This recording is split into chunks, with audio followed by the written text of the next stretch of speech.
Hey, this is Chris. Welcome to another video. In this video we're going to be taking a look at a trip I did a couple of months ago to the Eastern Sierra, specifically the Tioga Pass area. I really love that area up there, and I usually go up there at least once a summer, sometimes twice a summer, and stay for 4 or 5 days, hike around and do photos. This trip was a little bit different this year than usual because usually you get really nice thunderstorms in late summer, and it makes for beautiful lighting. Not only the clouds pretty themselves to photograph, but you also get really nice soft lighting in the forested areas along the creeks and everything. It really helps out to even out the photographs and really beautiful lighting.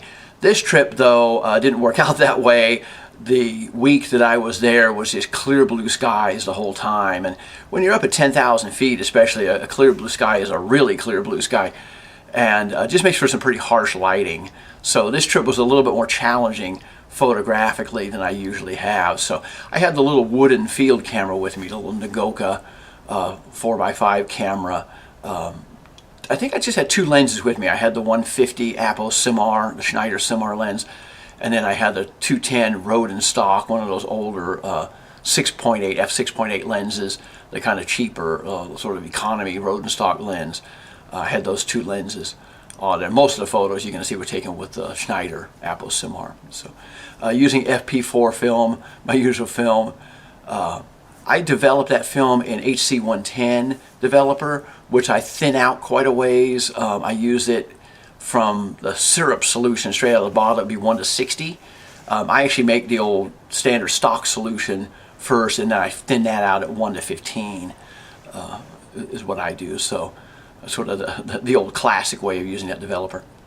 So what you're going to see in this video are scans of the negatives. Usually, well, always my goal is to make darkroom prints, and some of these I printed by now, some of them I have not. So you're going to see scans of the negatives, but maybe if we do some darkroom videos here in the future, we'll print a couple of these in the darkroom, show you how that goes. So, but anyway, come along for a kind of challenging, clear blue sky, sunny trip to the Eastern Sierra. So the first place we'll take a look at is this very pretty canyon a little ways to the north of Tioga Pass.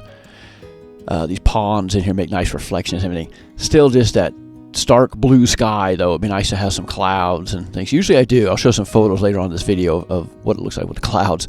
There's the Nagaoka little wooden field camera. I have the Schneider 150mm apochromatic lens on there, the Apo Simar. Then the camera's sitting on a Davidson Star D tripod, which was actually just an exact copy of the old Tiltal tripod design. Kind of works good with this camera because it's a bit lighter weight. So I'm going to do a couple of photos here, one pointed where the camera is, looking up the canyon, and also one looking sideways across the pond there. So we'll take a look at those in just a second.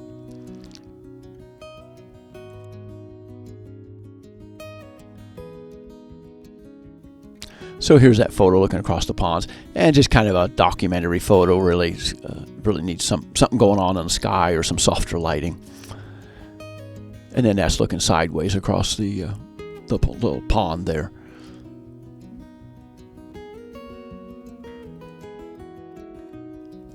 And this is what happens when you don't realize you've got your GoPro set to time warp or whatever they call it. Me setting up the Nagaoka out in the woods there.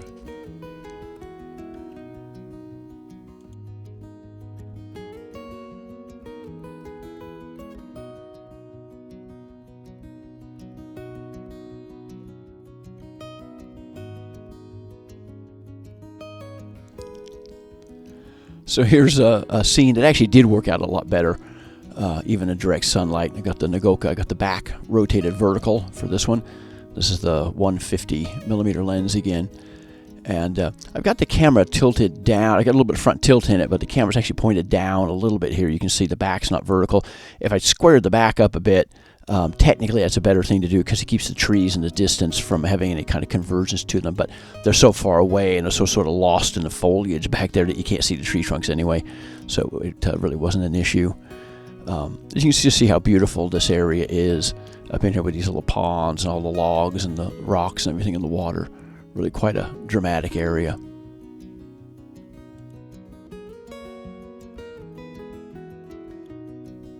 So, and then I do like this photograph quite a bit better, even though it's in the direct sunlight.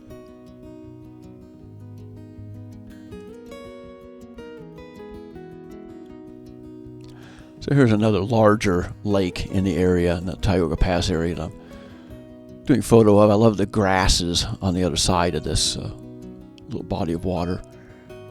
You can't really photograph them with a 4x5 and not get some motion blur in there, though, because they're very light grasses that sway in the wind. And then there's the Nagaoka looking pretty in the sunlight on its aluminum tripod. The lens hood I'm using on this is a Mamiya medium format lens hood. I think it's off a Mamiya 645 camera. Works really good on there. That's the 150 Schneider lens again.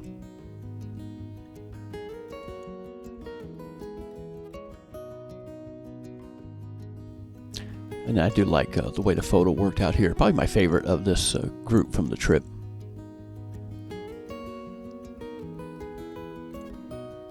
This was an interesting scene. That's that same lake. This is a fallen tree trunk, but what looks like the foliage on the tree is actually not. Those are grasses that grow up from the bed of the lake. So it's actually just a fallen log with a bunch of grass growing around it. It looks like a whole tree. And then here's the Nagaoka again. Got to show it off when looking pretty in the sunlight. I did a couple of different photos here. The one I'm going to show you is probably the most successful of the 2 or 3 photos.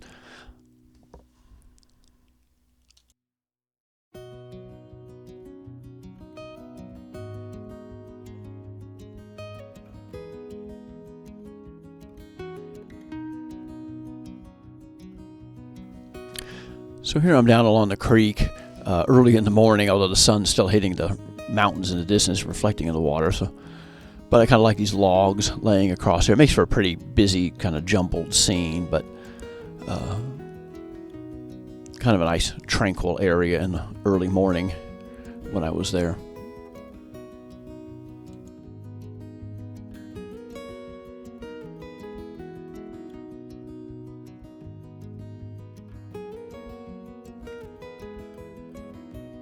So this is what this area usually looks like. This is from a previous trip.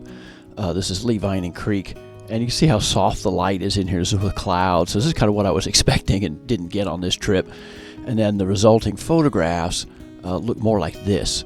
That's that same scene in 4x5. So you get this beautiful sort of enveloping light in the forest in there.